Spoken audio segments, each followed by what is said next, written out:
আমি সবগুলো জায়গায় হয়তো নক করতে পারবো না, আমি বিশেষ একটা জায়গায় একটু নক করি। সেটা হচ্ছে আপনারা যে টপিকটা নির্ধারণ করেছেন নির্বাচনের রোড ম্যাপ ঘোষণা।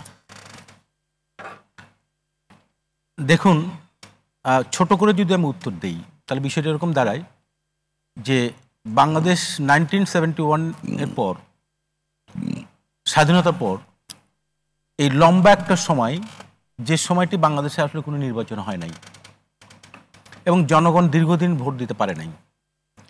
এখন 5ই অগাস্টের যে গণঅভ্যুত্থান, এই অভ্যুত্থানে আপনি লক্ষ্য করবেন যে প্রত্যেকটি শ্রেণী পেশার মানুষ কিন্তু এই অভ্যুত্থানের সাথে যুক্ত। একেবারে নারী, পুরুষ, শিশু, বৃদ্ধ, ছাত্র, শ্রমিক, সব স্তরের কোনো না কোনোভাবে ওই ব্যক্তিরা, ওই ব্যক্তির পরিবাররা এই ফ্যাসিস্ট সরকারের দ্বারা ক্ষতিগ্রস্ত হচ্ছে অথবা ক্ষোভ তৈরি হচ্ছে। তার আউটবাস্ট হচ্ছে 5 তারিখ।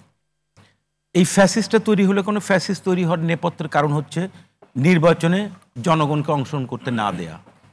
এখন নির্বাচনের রোডম্যাপ নিয়ে রাজনৈতিক দলগুলো যে দাবিটা ঘোষণা করছে, বিশেষ করে বড় রাজনৈতিক দল হিসেবে বিএনপি, এই নির্বাচনের মধ্য দিয়ে রাষ্ট্র ক্ষমতার পরিবর্তন যেটা আসছে সংস্কার এবং বিচার, আমার তো মনে হয় না কোনো রাজনৈতিক দল বিচার এবং সংস্কারের ব্যাপারে ভিন্নমত পোষণ করেছে বা বিরোধিতা করেছে। কিন্তু নির্বাচন প্যারালাল যে গুরুত্বটি পাওয়ার কথা, সেই গুরুত্বটি কিন্তু পায় নাই।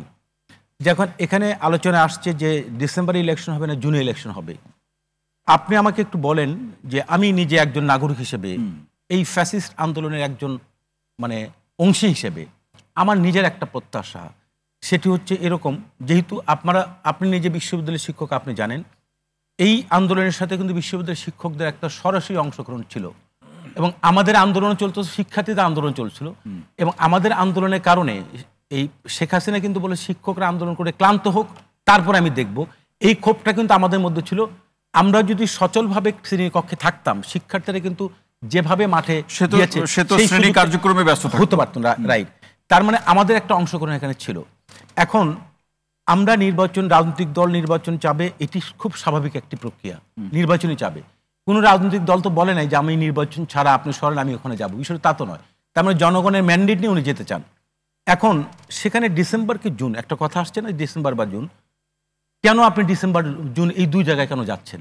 বলছেন কম সংস্কার হলে, না ডিসেম্বর থেকে জুন এর মধ্যে যে কোনো সময়, না আমি বলছি কম সংস্কার হলে ডিসেম্বর, বেশি সংস্কার হলে জুন। তাহলে 10 মাসে যদি আপনি 10টা সংস্কার আমাকে দৃশ্যমান দেখাতে পারতেন, অথবা বিচারিক কার্যক্রমে আপনি শেখ হাসিনার ফ্যাসিস্ট যারা, তাদেরকে যদি আপনি কোর্টের মাধ্যমে বলতে পারতেন যে এরা কনভিক্টেড এবং তাদের এই কার্যক্রম শুরু হচ্ছে, আপনি দৃশ্যমান সংস্কার এবং বিচার এই কোনোটাই দেখাতে পারেন নাই। আমি কিভাবে একজন নাগরিক হিসেবে আমি ভোট দিতে চাই, 17 বছর দিতে পারি নাই।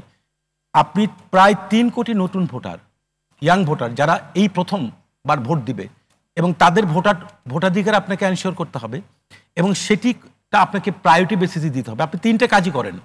আপনি ফার্স্ট রাইটের নির্বাচন কেন্দ্রিক কিছু সংস্কার এবং বিচার তো আলাদা একটা অবয়বে যাবে। এই জায়গাগুলোতে যে আশঙ্কা তৈরি হয়েছে আমার দৃষ্টিতে, আপনি দেখেন এখানে বলা হচ্ছে, যেমন কিছুক্ষণ আগে এই যে ইসলামী ঐক্য জোটের একজন প্রতিনিধি উনি বলছেন, ইসলামী আন্দোলনের উনি বলছেন যে নির্বাচনটা সব সমস্যার সমাধান নয়। বর্তমান বাংলাদেশের আইন শৃঙ্খলার যে পরিস্থিতি, আমি ব্যক্তিগতভাবে আশঙ্কা করি নির্বাচনের রোডম্যাপ আপনি ডিসেম্বরে ইলেকশন করে রোডম্যাপ ঘোষণা করে দেন না কেন? মানুষ নির্বাচনমুখী হয়ে যাক, রাজনৈতিক দলগুলো সেই প্রস্তুতিগুলো গ্রহণ করুক, জনগণগুলো তার প্রার্থী সিলেকশন করার ক্ষেত্রে মনস্থির করুক এবং ভোটের একটা উৎসব পরিবেশ তৈরি হোক। এটা যদি আপনি প্রায়োরিটি দেন তাহলে কিন্তু অন্য অন্য জিনিসগুলো প্যারালালি চলতে পারে।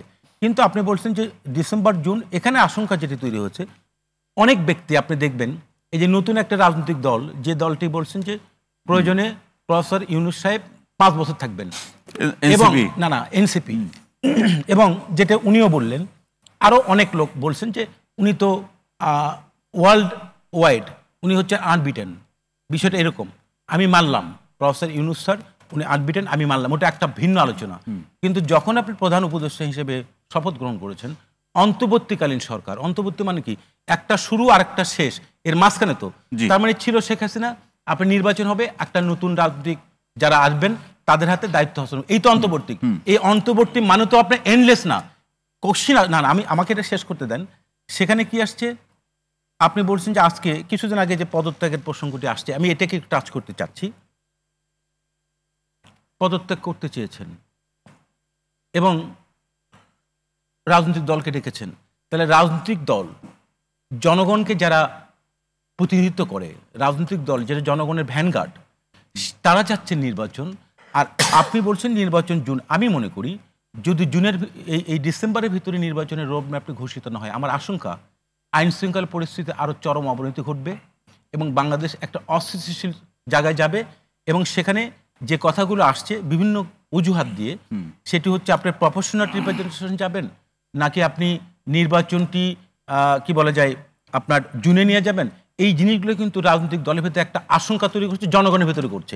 এখানে দেখেন রাজনৈতিক দলকে বর্তমান যে উপদেষ্টা পরিষদ, আমার মনে হয় না যে তাদের সাথে যে সমন্বয়টা ওন করা এটা করছেন না, কিন্তু রাজনৈতিক দলগুলো তো দিন শেষে তারাই জনগণের রিপ্রেজেন্ট করছেন, তারাই তো আসলে রাষ্ট্র পরিচালনায় যাবেন।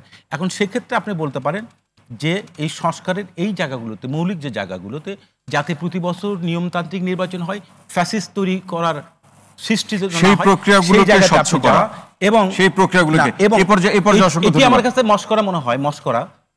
ডিসেম্বর অথবা জুন, আপনি জুনের প্রসঙ্গে কেন বারবার নিয়ে আসতেছেন? আপনি নির্বাচনের রোড ম্যাপটা ঘোষণা করে দেন না কেন? জুনে কি আছে? জুনের মধ্যে আমি বুঝি না, কারণে আপনি এই জায়গাতে খালি বারবার বলছেন ডিসেম্বর না হয় জুন, ডিসেম্বর না হয় জুন। এই খেলাটা, এই মস্করাটা কেন হচ্ছে?